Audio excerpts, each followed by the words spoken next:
Minha gente, olha, com muito amor no coração, eu venho aqui trazer uma história bíblica para vocês, rapidinho mesmo, capítulo 2 do livro de Daniel.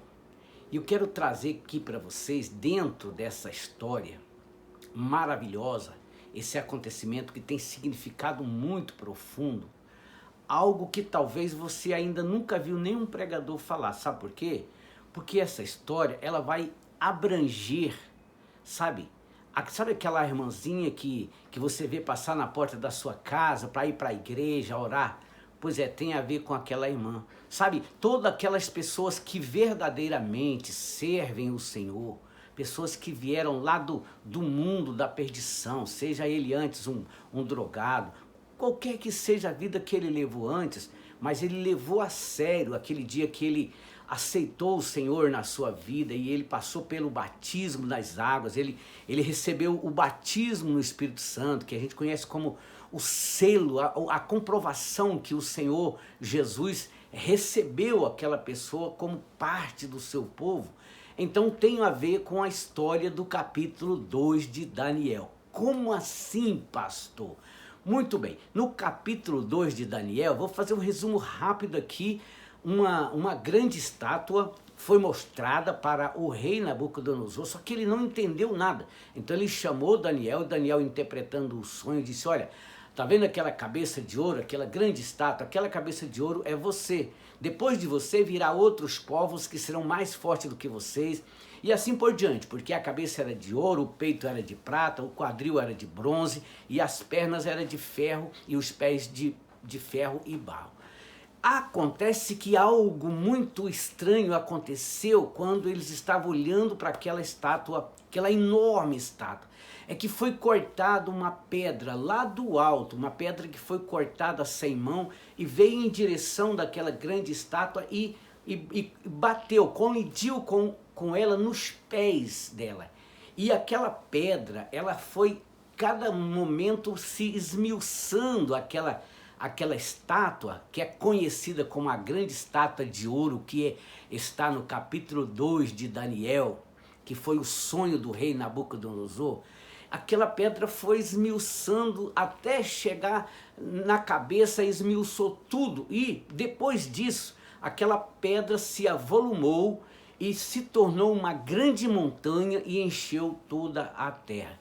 Isso tem a ver com o Senhor Jesus e o seu povo hoje, nos dias de hoje, na face da terra. Como eu disse no começo, por mais que a gente sabe que existem muitos evangélicos que estão brincando com a fé, mas existe muita gente séria, muita gente cheia do Espírito Santo, viu? Existe muita gente que busca o Senhor de verdade, e é por isso que esse mundo, essa terra não pegou fogo ainda, porque existe uma igreja soberana, um povo amado do Senhor aqui na face da terra. Eu gosto sempre de comparar a igreja do Senhor como o casamento. Toda vez que eu vou fazer um casamento eu lembro, sabe? O que acontece? O casamento, como é que surge o casamento? Um grande amor que surge ali, né, entre o rapaz, a moça, ou a moça, o rapaz, e duas famílias. De repente, duas famílias estão se unindo numa aliança. Eu gosto sempre de mostrar, porque a aliança representa o compromisso, aquele pacto. Através daquela aliança, eles estão se entregando um ao outro para viver, formar uma família, gerar filhos, e os filhos gerar outros filhos, e os filhos...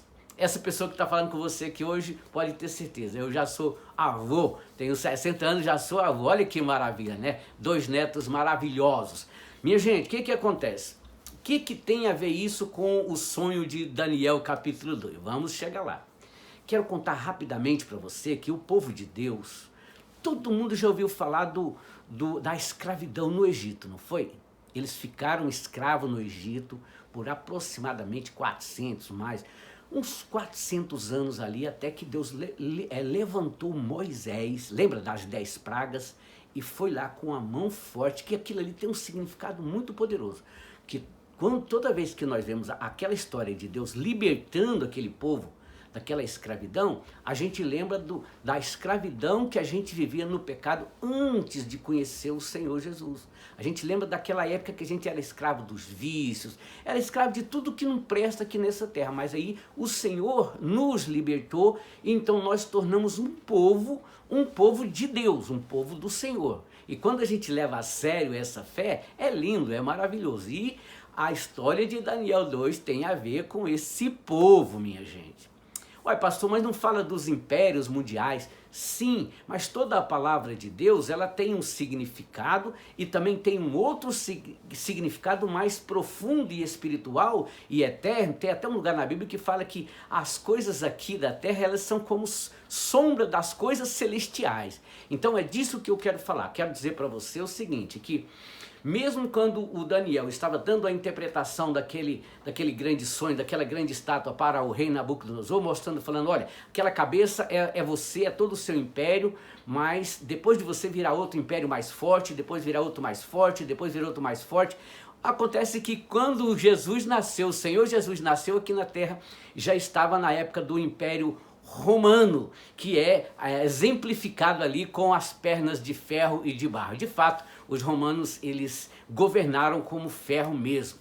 Mas aí é que entra a questão do significado profundo e espiritual.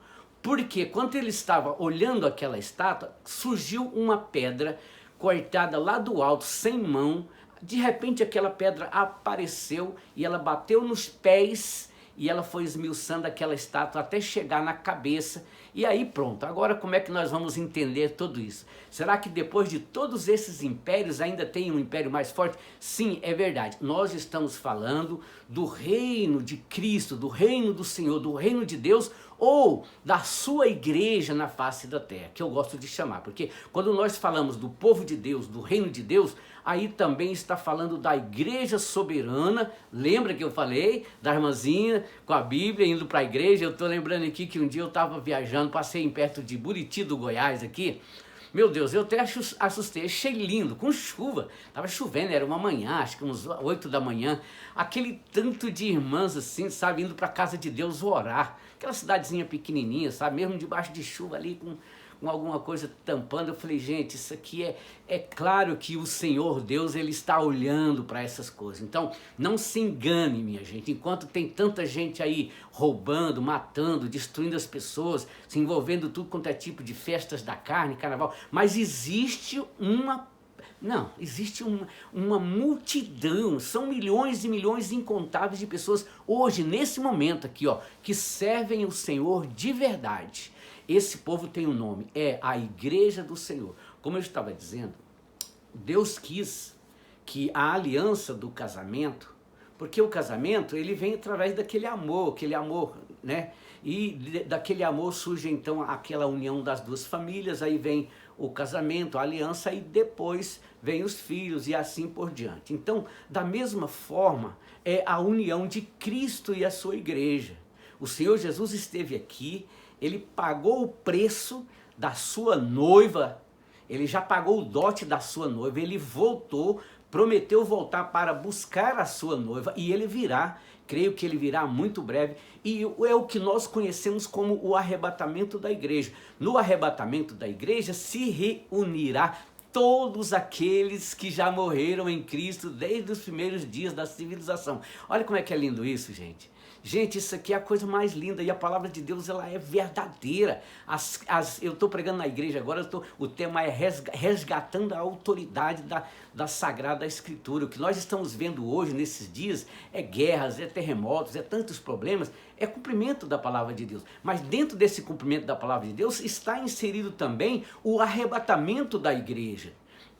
Eu acredito, antes da grande tribulação que virá nesse mundo, porque já estão vivendo uma grande tribulação, mas eu acredito que no momento que ficar praticamente impossível do povo de Deus sobreviver aqui, o Senhor Jesus, porque ele está vivo, ele ressuscitou, lembra? Ele ressuscitou, e todo dia a gente conversa com ele, todo dia a gente adora ele. Então ele virá buscar o seu povo. Aqueles que já morreram ressuscitarão, e aqueles que estiverem vivos por ocasião do arrebatamento, vamos juntar todo mundo nas nuvens, onde vão receber a recompensa, os galardões de todo o trabalho que foi feito por meio da igreja. Não é pela igreja, porque a igreja, ela é apenas um instrumento do Espírito Santo. É aí que mora, aí que tem o significado da pedra cortada sem mão, que representa Cristo e a sua igreja.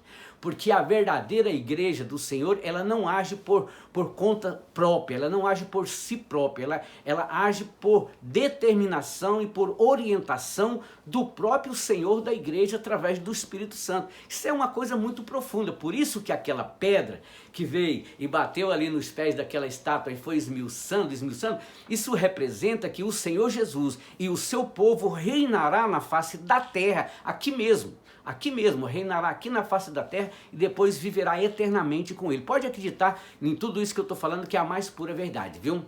Que é dessa forma. Então, quando esse povo que serve o Senhor, que somos chamados de louco, de quadrado, né? Ah, vocês não têm outra coisa para fazer, não. Ah, a gente tem muita coisa para fazer, mas o melhor é a gente estar aos pés do Senhor Jesus, porque sabemos em quem nós estamos crendo, né? Nós sabemos em quem nós estamos depositando a nossa fé e sabemos com a mais absoluta certeza que ele virá arrebatar a sua igreja. Então, minha gente, deixa eu concluir aqui. Quando aquela pedra cortada sem mãos, ela veio e bateu nos pés da estátua. História séria é essa. Pega lá em Daniel 2 pra você ver.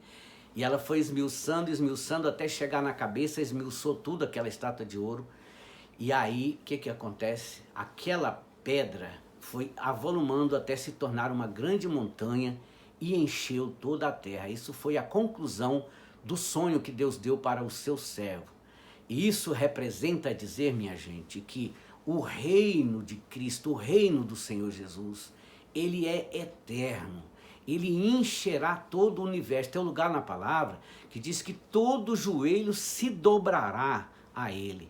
Então, mesmo aqueles mais céticos, aqueles mais ateus que fogem do Senhor, não tem como fugir um dia mais cedo, ou nesta vida ou na outra, se dobrará, porque ele veio aqui com uma missão de resgatar o homem, de resgatar todo aquele que crê nele. Ele deu a sua vida, e o Senhor o ressuscitou dos mortos, mostrando que o projeto era sério. E é por isso que ele voltará para buscar a sua noiva. Eu gosto de falar que esses milhões e milhões e milhões e milhões de milhares de pessoas, eles formam a chamada noiva do Cordeiro. E um dia ele virá para buscá-la, para entrar para as bodas eternas, para a eternidade, tá certo? Então que Deus abençoe. Procura a igreja pertinho da sua casa aí, aonde que tiver uma igreja, busque o Senhor enquanto é tempo. Foi esse o motivo de eu gravar esse vídeo aqui de 12 minutos para todos vocês. Deus abençoe.